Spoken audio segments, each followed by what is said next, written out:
Hey everyone, happy 2023. I bet my money that at least some of you have a new year resolution that sounds like this: to lose weight. But if you're a mountain biker like I am, I'm sure you're not talking about your own weight, but you're talking about your bike weight. In this short video, I'm going to show you how you can lose some weight using XTR pedals. What I have in front of you here is the new M9100. The XTR Race pedals introduced with a 12 speed. I've been using their M9000 for the last 3 years, so this should be a good comparison.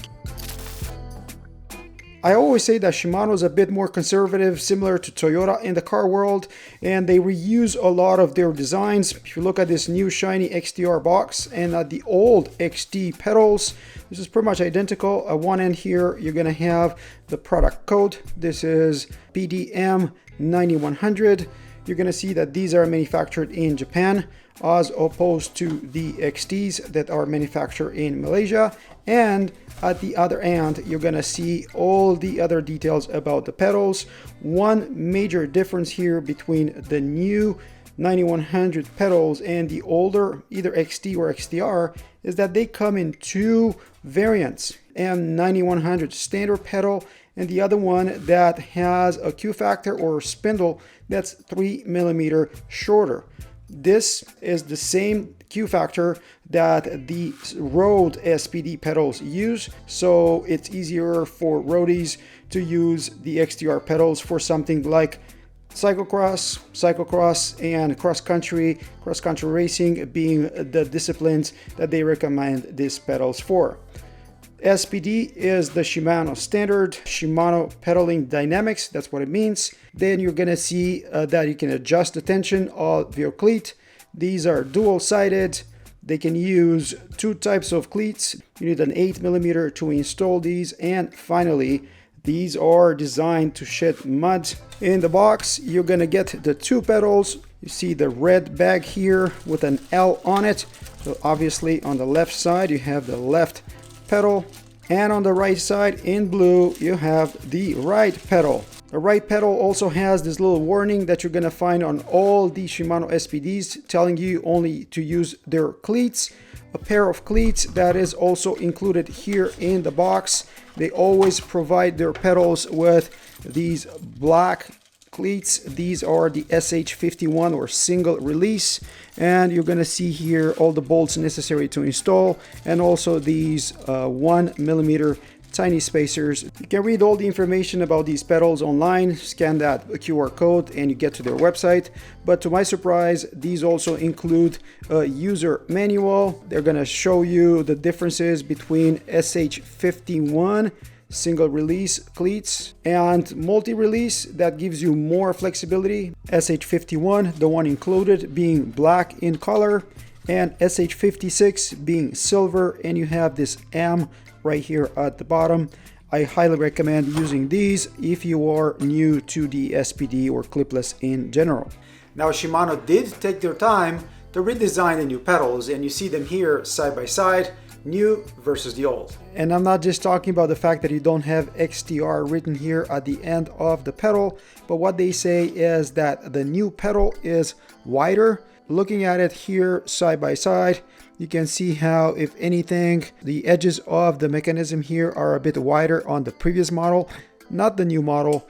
If you look at the contact points here with your shoe, they're going to be the same. Okay, they're machined differently, but otherwise they don't seem to be much different. They talk about more clearance here around the mechanism to shed mud. Okay, if you look really carefully, you're going to see that they remove a tiny bit of material from here and here. Pedals still use cup and cone with two bearings here on the inside. And if you look on this other side, on the spindle itself, this is where the details of the pedal are mentioned. The only difference from the old one being the version and not much else. Actually, if you look carefully, you're going to see that the axle of the new pedal is slightly thicker than the old. And what remains is probably just the fact that the new pedals come with two spindle length, 55 millimeters for this standard pedal. If you get the other one that is similar to the SPD SL, the Road, that's going to have a shorter spindle, If I bring the XTR M9100 in front of you, this one feels heavier from the get-go. It's a bit bulkier, but the major difference between this XT and the two XTRs, it's gonna be the stack height. The XT, it's about 18 millimeters, so 9 millimeter stack height for the XT.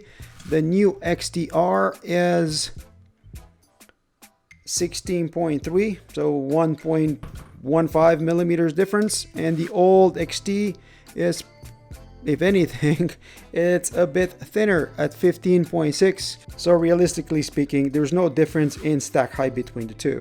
Just like the old pedals, you're gonna have to use a 2.5 millimeter Allen to adjust the tension. You don't really know where you are in the tension, but rotate clockwise to add more tension. Nice positive clicks noticeable here. As for the installation of the actual pedal, you're gonna need an 8 millimeter Allen. Left and right is clearly specified here on the spindle. If that wears out, the pedal with the grooves here is the left pedal. Also, always remember that you have this adjustment towards the back of your shoe, and that's how you know which one is left, which one is right. When I reviewed the 9120, the Enduro version of these race pedals, I mentioned that little seal that's right here around the axle. Well, guess what? That is to be found on these pedals as well. But if you take a look at some of the comments in that video, you're gonna find some creative solutions on how to deal with that gasket coming out.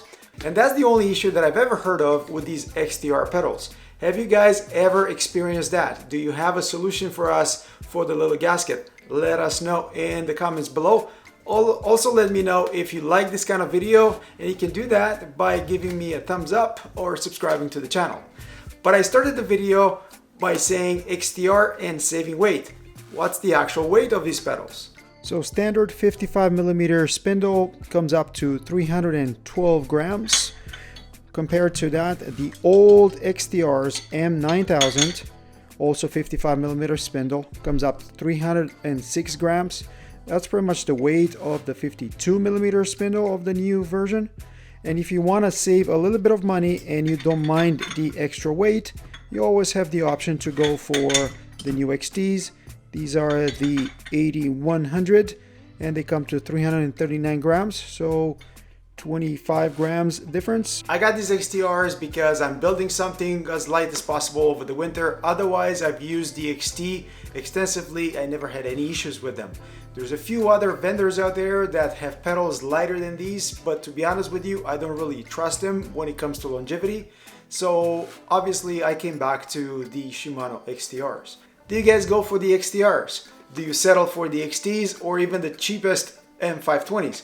Let me know in the comments below. Let me know if you have any questions or comments. Don't forget to like, subscribe, and comment. And until next time, hope to see you guys on the trails. Cheers, guys. Cheers.